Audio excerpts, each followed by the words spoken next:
विराट कोहली का not out था और बिल्कुल जेन्युइनली तौर पर नॉट आउट था। विराट कोहली का बल्ला भी ठीक चल रहा था और बड़ी इंपॉर्टेंट टाइम पर बड़ी क्रूशियल इनिंग खेलने जा रहे थे, लेकिन अंपायर ने जिस तरीके से उनका आउट दिया, बात थर्ड अंपायर में चली गई। थर्ड अंपायर ने भी भंग पी के उनका आउट दे दिया।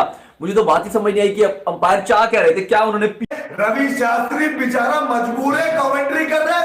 उसने इतना कहा कि ऑस्ट्रेलिया के पास रिव्यू नहीं था। अबे तू जानता था कि ऑस्ट्रेलिया रिव्यू नहीं ले सकता है, नहीं इसलिए तूने पहले उंगली खड़ी कर दी। अगर एलिंगवर्थ को रूल्स नहीं पता तो वो थर्ड अंपायर नहीं हो सकता। भाई इतना क्लोज है, लग के जा रहा है, बिल्कुल साथ है। ये सेमिटेनियसली जब होता है, ये हमेशा हमेशा हमेशा बैट्समैन को डाउट दिया जाता है। दुनिया की कोई आईसीसी के रूल्स है, मेरे रूल्स नहीं है।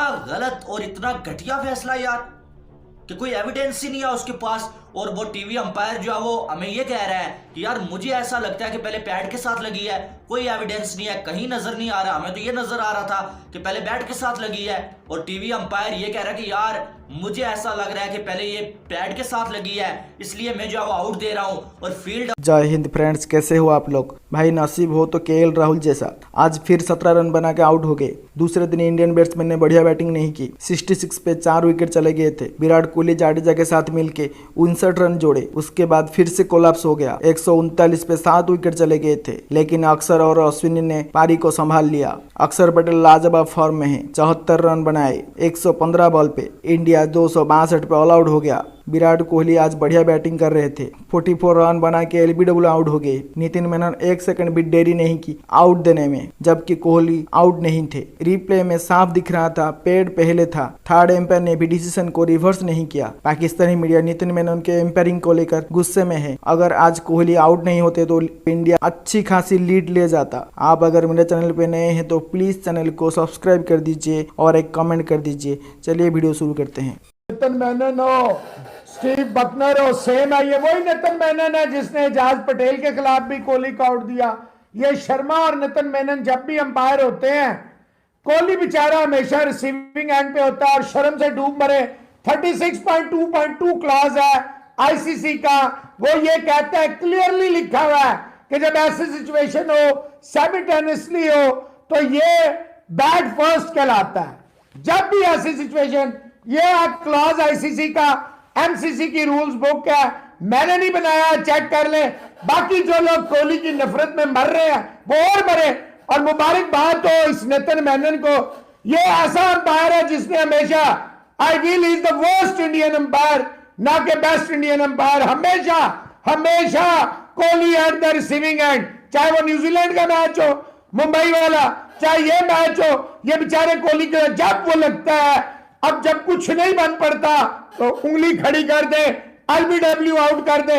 देखिए कुछ लोग, और वो उतना ही रिचर्ड बॉक्स पे बैठे हुए कमेंटेटर कह रहे हैं कि आउट नहीं है।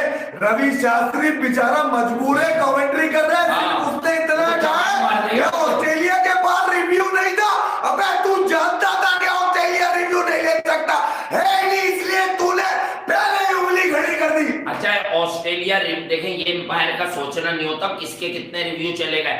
ऑस्ट्रेलिया रिव्यू लेता भी नॉट आउट पे तो नॉट आउट ही होता बस। तो फिर क्या रिव्यू? इसका मतलब बेनिफिट। आप एक बात बताएं, क्रिकेट के खेल में बेनिफिट ऑफ डाउट हमेशा आउट के मामले में बैट्समैन को दिया जाता है। हर किलो में बैट्समैन, सिर्फ इसी किलो में नहीं। तो भाई अगर ऐसा क्या रिव्यू कि अगर तू न्यूट्रल रहता कि यार मुझे नहीं पता पूछ लो, तो नॉट आउट आ जाता। और थर्ड अंपायर कौन है ये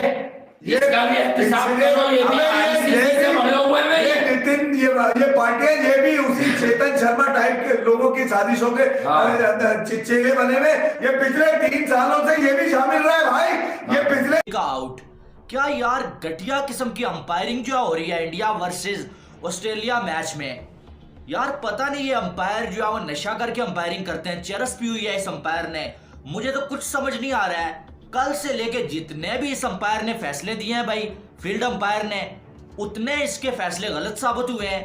ये आउट दे रहा है तो रिव्यू ले रहा है खिलाड़ी, तो वहां पर जाओ इसको गलत साबित कर रहे हैं। नॉट आउट दे रहा है तो रिव्यू ले रहा है तो वो आउट बनता है भाई।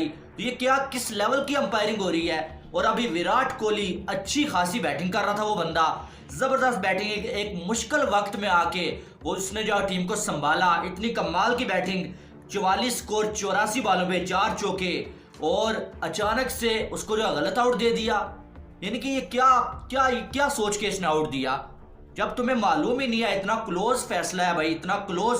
आपको बताया कि आपको समझ ही नहीं आ रही है देख के कि यार बैट के साथ पहले जो बॉल लगा है या पैड के साथ लगा है, आपने फौरन से फिंगर खड़ी क्यों कर दी। विराट कोहली का नॉट आउट था और बिल्कुल जेन्युइनली तौर पर नॉट आउट था। विराट कोहली का बल्ला भी ठीक चल रहा था और बड़ी इंपॉर्टेंट टाइम पर बड़ी क्रूशियल इनिंग खेलने जा रहे थे, लेकिन अंपायर ने जिस तरीके से उनका आउट दिया, बात थर्ड अंपायर में चली गई। थर्ड अंपायर ने भी भंग पी के उनका आउट दे दिया। मुझे तो बात ही समझ नहीं आई कि अंपायर चाह क्या रहे थे, क्या उन्होंने पिया हुआ था जो उनको नजर नहीं आया और उन्होंने अपनी उंगली खड़ी कर दी। बहुत ही पोर किस्म की, पैथेटिक किस्म की अंपायरिंग देखने को मिली। वरना आज लग रहा था कि कुछ ना कुछ विराट कोहली ने आज कर ही देना, जिस तरह वो आज फॉर्म में नजर आ रहे थे। बाउंड्रीज भी अच्छी मार रहे थे, 4 चौके उन्होंने मारे थे 44 में, बड़ी गेम को एंकरिंग भी कर रहे थे, अच्छी गेम को लेकर जा रहे थे, फंस के खेल रहे थे। लग रहा था कि आज विराट कोहली क्योंकि विकेट एक एंड से गिरे जा रही थी तो उन्होंने गेम को संभाला हुआ था, लेकिन उसके बाद उनका भी इतना गलत आउट देना, ये तो वाकई बड़ी अफसोस वाली बात लगी है। राहुल की फिर अगर आप बात करें, राहुल की वही इंटेंट है, स्लो खेलने वाली। आज भी 41 गेंदों में 17 रन बनाकर आउट हुए हैं। केएल राहुल की तो वाकई इंटेंट बहुत ही नेगेटिव नजर आ रही है। रोहित के आज फिर भी चले, वो उन्होंने रन बनाए हैं, 32 रन बनाए, वो आउट हो गए। लेवन का अच्छा बॉल उनको पड़ गया। कि 2 चीजों की दुआ करें कि किस्मत हो तो केएल राहुल जैसी, और कंकशन रिप्लेसमेंट हो तो डेविड वार्नर जैसी। हर टेस्ट टीम को ये मेरे ख्याल से दुआ करनी चाहिए। और अगर किस्मत आपकी बुरी ना हो, इसकी भी दुआ करनी चाहिए, जो कि होती है विराट कोहली की, जो कि एमसीसी के लॉ के तहत नॉट आउट थे। क्योंकि अगर आप लॉ जाके एक्सप्लोर करें तो लॉ ये कहता है कि बल्ले और बॉल के ऊपर अगर एक सिंगल टाइम पे बॉल का इम्पैक्ट सही होता है और एक साथ होता है तो वो नॉट आउट करार दिया जाता है। तो अगर यहाँ विराट कोहली भी रुक जाते तो उनका माइंडसेट भी आज यही रिफ्लेक्ट कर रहा था कि शायद वो अक्षर पटेल और अश्विन की तरह यहाँ एक बड़ी जबरदस्त रिमार्केबल रिकवरी में अपना भी हिस्सा डालते हैं। 1 रन की दूरी और नई बॉल का जो इम्पैक्ट था वो ऑस्ट्रेलिया के लिए फेवर हुआ। यहाँ थोड़ी सी टेंशन जरूर है क्योंकि 4th इनिंग्स इंडिया ने बैट करना है और 4th इनिंग्स में कितना स्कोर कितना नहीं score, nobody is sure of that अभी तक। इलिंगवर्थ भी है, देखिए इसकी तो नेकेड आई है, इसका तो चले आप बेनिफिट भी दे दें। अब ओवरटर्न करने के लिए अगर इलिंगवर्थ को रूल्स नहीं पता तो वो थर्ड अंपायर नहीं हो सकता। भाई इतना क्लोज है, लग के जा रहा है, बिल्कुल साथ है। ये सिमिल्टेनियसली जब होता है ये हमेशा हमेशा हमेशा बैट्समैन को डाउट दिया जाता है। दुनिया की कोई आईसीसी के रूल्स है, मेरे रूल्स नहीं है। बाकी देखिए कोहली आज लग रहा था कि स्कोर करेगा। I will not defend, I am जिसे कहते हैं ना रॉक सॉलिड, जो मैंने अपनी प्रिडिक्शन दी हुई है। अगर मोहसिन अली की एट में देख रहे हैं देखते जाएं, अगर ईमानदारी से देख रहे हैं विराट कोहली आज आउट नहीं था, सारे ग्रेड्स के वो आए हुए हैं। विराट कोहली का वो दिखा रहे थे, वो भी यही जब रिव्यू में देख रहा था ड्रेसिंग रूम में, उसने भी यही देखो ये क्या बात। ये मेरा भाई, ये जब भी अगर रोहित खड़ा होगा तो यही होगा, विराट खड़ा।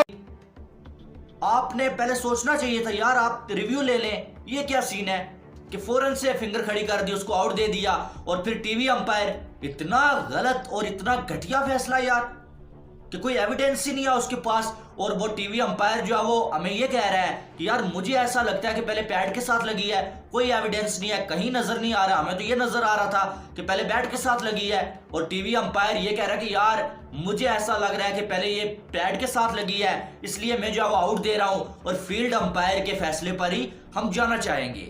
यानी कि कुछ कोई समझ ही नहीं थी, कुछ था ही नहीं यहाँ पर। और ये क्या, यानी कि यार ये कैसे रूल्स हैं। सबसे पहली बात तो यहां से गलती ये हुई है कि फील्ड अंपायर को अगर सही समझ नहीं आया, भाई इतना करीबी मामला था, तुमने फौरन से आउट दिया क्यों है। दूसरी बात यह कि जब टीवी अंपायर के पास चला गया मामला तो उसके पास कोई एविडेंस नहीं है कि भाई ये आउट है। वो सिर्फ इस बुनियाद पे कह रहा है कि उसे लग रहा है, वो कह रहा है कि मुझे ऐसा लग रहा है यार। बड़ी एक पॉजिटिव साइन वाली बात है अक्षर के पॉइंट ऑफ व्यू से कि लग तो रहा है कि वो ऐसा बैट्समैन खेल रहे हैं।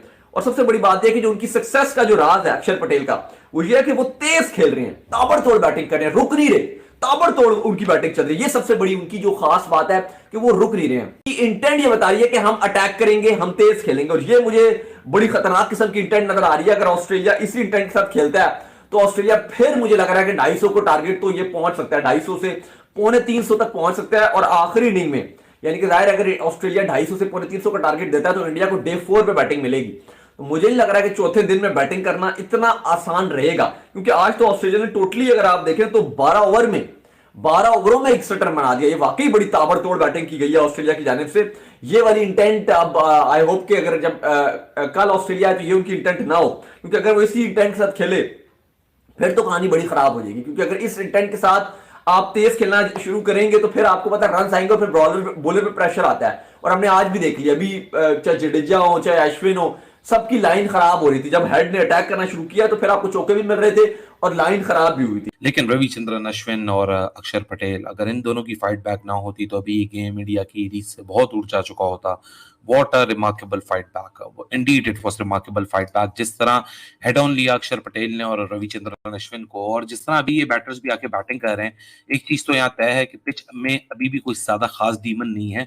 माइंडसेट का बहुत ज्यादा फर्क है। ठीक है, डीमन मौजूद हैं लेकिन वो इतने ऐसे डीमन नहीं है कि कुछ बॉल्स अनप्लेएबल हो गई।